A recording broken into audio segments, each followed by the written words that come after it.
एक लड़की जब शिक्षक से सवाल पूछ रही थी, तभी अनजाने में उसके कपड़ों से उसका अधोवस्त्र दिख गया। यह देखकर पुरुष शिक्षक को कुछ क्षण के लिए बेचैनी हुई, लेकिन एक शिक्षक होने के नाते उसने इसे तुरंत नजरअंदाज कर दिया। लेकिन अगले दिन जब लड़की और शिक्षक फिर से पढ़ाई कर रहे थे, तो उसके कॉलर से फिर से वही झलक दिखाई दी। शिक्षक ने फिर भी नजरें फेर ली। वह समझ नहीं पा रहा था कि लड़की जानबूझकर ऐसा कर रही है या नहीं, या यह कोई इशारा है। फिर जब शिक्षक ने जहरीले सांप के काटने का पाठ पढ़ाया, तो लड़की ने अचानक बताया कि उसे भी ऐसा ही अनुभव हुआ था, और अपनी बात साबित करने के लिए उसने अपने कंधे पर बना निशान दिखा दिया। उस जवान और गोरी त्वचा को देखकर शिक्षक अपना आपा खो बैठा। उसे लगा कि लड़की उसकी ओर इशारा कर रही है, और उसने बिना सोचे समझे झुककर उसे चूम लिया। लड़की गुस्से और अपमान से भरकर वहां से भाग गई। रास्ते में रोते हुए उसे समझ नहीं आ रहा था कि एक शिक्षक ऐसा घिनौना काम कैसे कर सकता है। घर पहुंचकर उसने जल्दी से अपने आंसू पोंछे और झूठ बोला कि आज काम जल्दी खत्म हो गया। लेकिन उसकी मां को उसके व्यवहार में कुछ अजीब लगा, और बार बार पूछने पर लड़की ने हिम्मत करके सारी बात बता दी। मां तुरंत अपनी बेटी को एक वकील के पास ले गई ताकि उस लेखक को सजा मिल सके। लेकिन चूंकि मामला सिर्फ चुंबन तक ही सीमित था, कोई सबूत नहीं था और न ही कोई गवाह। वकील ने बड़ी चालाकी से एक सबसे अच्छा उपाय सुझाया। जब उसने कंप्यूटर पर एक मोटी रकम दिखाई, तो मां बेटी हैरान रह गई। वकील ने शांति से समझाया कि यह तो बातचीत की गुंजाइश के लिए रखी गई शुरुआती मांग है। आखिरकार लड़की ने मुख्तारनामा पर हस्ताक्षर कर दिए। अगले दिन वकील के साथ वे अदालत में समझौते के लिए गए। तभी लेखक बेहद गंभीर चेहरे के साथ तेजी से अंदर आया, और जज के कुछ कहने से पहले ही उसने एक चेक निकाल लिया। उस आदमी ने हाथ बढ़ाकर जज को रोकते हुए चेक दे दिया। लड़की शर्म से सिर झुकाए खड़ी थी। उसे उम्मीद नहीं थी कि वह इतनी आसानी से मान जाएगा। मुआवजा इतनी हल्के में मिल गया। उसने उस आदमी को इतना हताश और परेशान पहले कभी नहीं देखा था। तभी उसने जज को धीरे से असली वजह बताते सुना। पता चला कि जिस दिन वकील का नोटिस भेजा गया था, लेखक घर पर नहीं था। उसकी पत्नी ने वह पत्र खोल लिया। जैसे ही लेखक ने चिट्ठी खोली, वह सन्न रह गया। उसकी पत्नी को यकीन हो गया कि उसके पति ने उसे धोखा दिया है, और वह लगातार कई दिनों तक मानसिक रूप से बिखरी रही। लेकिन जब वह अपनी बेटी को नहला रही थी और बच्ची लगातार पापा पापा पुकार रही थी, तो अचानक उसे अपने पति की बेवफाई का ख्याल आया और वह पूरी तरह टूट गई। अपनी बेटी की डरी हुई चीखों के बीच बाथरूम धीरे धीरे खामोश हो गया।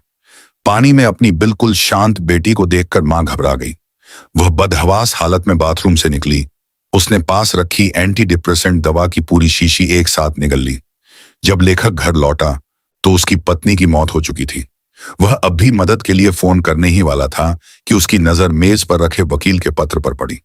उसे तुरंत एहसास हुआ कि उसकी एक पल की कमजोरी ने उसकी पत्नी की जान ले ली। लेकिन जब उसे थोड़ा होश आया, तो उसने देखा कि उसकी बेटी कहीं नजर नहीं आ रही। डरते कांपते वह बाथरूम की ओर गया, जहां उसने अपनी बेटी का कठोर शरीर पाया। लेखक की दिल दहला देने वाली चीख निकल गई। दूसरी तरफ लड़की के मन में एक अजीब सी बेचैनी थी। उसे लगता था कि यह सब उसकी वजह से हुआ है। उसके पिता ने उसका अपराध बोध समझते हुए उसे दिलासा दिया कि यह सब उस लेखक के अपने किए की सजा है। बेटी का ध्यान बंटाने के लिए पिता ने परिवार को कुछ समय समुद्र किनारे बिताने का सुझाव दिया। कुछ ही दिनों में लड़की का मन काफी हल्का होने लगा। लेकिन एक दिन जब वह पानी लेने गई, तो उसने रेस्टोरेंट के कोने में लेखक को देख लिया। यह देखकर लड़की दहशत में आ गई और पिछली सारी यादें फिर से ताजा हो गईं। उसने अपने परिवार को लेखक के बारे में बताया, लेकिन उसके बड़े भाई को लगा कि वह बेवजह डर रही है। आखिरकार इतना अमीर आदमी ऐसी जगह क्यों आएगा? उसके पिता ने भी कहा कि अगर वह सच में आया भी है, तो उन्हें डरने की कोई जरूरत नहीं है। बुरे सपनों से बचने के लिए मां ने बेटी से कहा कि वह चेक को जल्दी से कैश करा ले। अपने परिवार की बात सुनकर लड़की ने भी ज्यादा सोचना बंद कर दिया। जब वह अपनी बहन के साथ समुद्र तट पर खेल रही थी, तभी अचानक समुद्र में एक बहुत बड़ी लहर उठी। एक लाइफ गार्ड होने के नाते उसका बड़ा भाई तुरंत पर्यटकों को किनारे से हटाने लगा। लेकिन जब तूफान शांत हुआ, तो समुद्र तट पर भीड़ जमा हो गई। जैसे ही लड़की भीड़ में घुसी, वह वहीं सन्न रह गई। लाइफ गार्ड होने के बावजूद उसका बड़ा भाई डूबकर मर गया था और लहरें उसे किनारे बहा लाई थीं। और जब लड़की ने ऊपर देखा, तो उसने लेखक को एक डरावने चेहरे के साथ खड़े पाया। कई साल बीत गए और सब कुछ बदल गया। लॉस्ट लेखक ने अपनी पुरानी लेखन शैली पूरी तरह बदल दी थी। वह एक साधारण प्रेम कहानियों के लेखक से सस्पेंस और क्राइम का मास्टर लेखक बन गया था। उसकी हर नई किताब साहित्य जगत में हलचल मचा देती थी। सियाना भी बड़े शहर में काम कर रही थी और लगता था कि सब लोग उन बुरी यादों को भूल चुके हैं। आज उसके माता पिता की 30वीं शादी की सालगिरह थी। सियाना ने अपनी मां को फोन करके बधाई दी। पूरा परिवार खुशी से साथ मिलकर खाना बना रहा था। सियाना ने तुरंत अंदाजा लगा लिया कि उसके पिता का पसंदीदा मशरूम सूप बन रहा है। फिर वह अपने पिता से बातें करने लगी। अचानक सियाना की नींद तेज फोन की घंटी से खुली। दूसरी तरफ उसके दूसरे भाई ने बताया कि माता पिता को फूड पॉइजनिंग हो गई है। जब वह रातों रात अस्पताल पहुंची तो पता चला कि उसके पिता जहरीला मशरूम खाने से मर चुके हैं और मां की जान भले बच गई हो, लेकिन जहर ने उनके तंत्रिका तंत्र को प्रभावित कर दिया है। सियाना समझ गई कि यह लॉस्ट का बदला लेने का तरीका है। एक जांच पत्रकार से संपर्क किया। वह चाहती थी कि वह लॉस्ट के खिलाफ सबूत खोजे। अगर वे मशहूर लेखक के खिलाफ थोड़ा भी सुराग ढूंढ पाए, पत्रकार का करियर चमक जाएगा। पत्रकार ने तुरंत हां कर दी।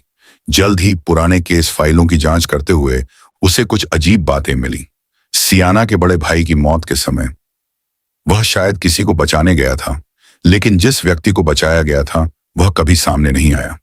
पत्रकार को शक हुआ कि वह व्यक्ति लॉस्ट ही हो सकता है। फिर जब उसने उस जंगल की जांच की जहां सियाना के माता पिता मशरूम लेने गए थे, तो पाया कि एक अत्यंत दुर्लभ जहरीला मशरूम उस इलाके में बहुत बड़ी मात्रा में उग आया था। लेकिन जांच अभी कुछ आगे ही बढ़ी थी कि एक और मौत बिना किसी चेतावनी के हो गई। उस रात सियाना का दूसरा भाई रात की शिफ्ट में था। एक डॉक्टर होने के नाते जैसे ही वह अस्पताल पहुंचा और अपनी कार से उतरा, एक हट्टे कट्टे आदमी ने उसे खींचकर बाहर निकाला और बेरहमी से पीटना शुरू कर दिया। फिर उस आदमी ने अपने हाथों में जंजीरें लपेटी और कुछ ही भारी मुक्कों में कमजोर शरीर वाले भाई ने दम तोड़ दिया। हत्यारा जल्द ही पकड़ा गया। पुलिस ने सियाना को बताया कि वह आदमी उसी सुबह जेल से रिहा हुआ था और यह हमला रिवेंज क्राइम था। वजह यह थी कि जेल में उसे कई गुमनाम खत मिले थे, जिनमें कहा गया था कि उसकी पत्नी का सियाना के भाई के साथ लंबे समय से अफेयर चल रहा है। वह सिर्फ अपनी पत्नी के प्रेमी को सबक सिखाना चाहता था, लेकिन गुस्से में उसने उसे मार डाला। सियाना को तुरंत समझ आ गया कि यह सब लॉस्ट की करतूत है। वह अपने भाई के चरित्र को जानती थी। वह कभी किसी शादीशुदा औरत के साथ ऐसा रिश्ता नहीं रखेगा। उसने गुस्से में पुलिस को बताया कि कैसे लॉस्ट लगातार उसके परिवार को नुकसान पहुंचा रहा है। सियाना के बहुत अनुनय विनय पर पुलिस ने सतही तौर पर लॉस्ट की भूमिका की जांच करने का वादा किया, लेकिन हमलावर के केस में सबूत साफ और पुख्ता थे। यह सिर्फ पीड़ित परिवार को सांत्वना देने की बात थी। आखिरकार नतीजा वही निकला। पुलिस और पत्रकार दोनों इस नतीजे पर पहुंचे कि मशहूर लेखक का इन अपराधों से कोई सीधा संबंध नहीं है। एक दिन पत्रकार को एक फोन आया। लॉस्ट, जिसका इंटरव्यू वह लंबे समय से चाहता था, आखिरकार मिलने को तैयार हो गया। पत्रकार उसके घर गया। कुछ सामान्य बातचीत के बाद उसने सीधा लॉस्ट से सियाना के बारे में पूछा। लॉस्ट ने थोड़ा हिचकिचाने के बाद एक पूरी तरह से अलग कहानी बताई। उसकी प्रेमिका एक बेहतरीन बैले डांसर थी, लेकिन एक दुर्घटना में उसका करियर बर्बाद हो गया और वह गंभीर अवसाद में चली गई। इलाज के बाद वह काफी हद तक ठीक हो गई थी और अपनी आत्मा की आजादी पा चुकी थी। दरअसल सबसे ज्यादा चोट उसी को लगी थी। पत्रकार बुरी तरह हिला हुआ लॉस्ट के घर से निकला। उसके दिल में यह बात बैठ गई कि अब आगे जांच करना बेकार है। कुछ भी हो, इस विचित्र संयोगों के चलते कई जिंदगियां बर्बाद हो चुकी थीं। उसने जो लेख तैयार किया था वह अब कभी प्रकाशित नहीं हो पाता। कुछ और साल बीत गए। सियाना अपनी छोटी बहन को बैले क्लास से लेने आई ताकि वे साथ में अपनी मां से मिलने जा सकें। जो कभी एक बड़ा और खुशहाल परिवार था, अब उसमें सिर्फ 3 लोग अकेले रह गए थे। अपनी मां और बहन की देखभाल करना ही अब सियाना का जीवन का सबसे बड़ा मकसद था। लेकिन जैसे ही दोनों बहनें नर्सिंग होम से बाहर निकली, सियाना की आंखों के सामने वह शैतानी चेहरा फिर आ गया। लॉस्ट नर्सिंग होम के नीचे एक प्राचीन वस्तुओं की दुकान में दुकानदार के साथ हंस हंसकर बातें कर रहा था। सियाना नहीं जानती थी कि यह जानबूझकर किया गया है या महज एक इत्तेफाक, लेकिन उसे एक गहरी बेचैनी महसूस हुई। उस रात पत्रकार को एक सूचना मिली कि पुरानी सड़क पर एक इमारत में आग लग गई है। जब वह वहां पहुंचा तो मंजर दिल दहला देने वाला था। एक इमारत पूरी तरह जलकर राख हो गई थी। अग्निशमन कर्मी लगातार जली हुई लाशें बाहर निकाल रहे थे। पूछताछ करने पर पता चला कि आग निचली मंजिल से शुरू होकर छत तक फैल गई थी। तीसरी मंजिल पर स्थित नर्सिंग होम के सभी लोग इस हादसे में मारे गए।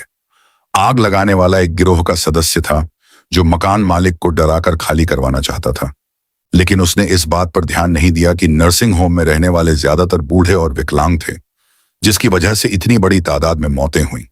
और तभी सियाना को वहां देखकर ईमानदार बूढ़े पत्रकार को इस साजिश की पूरी गहराई समझ में आ गई।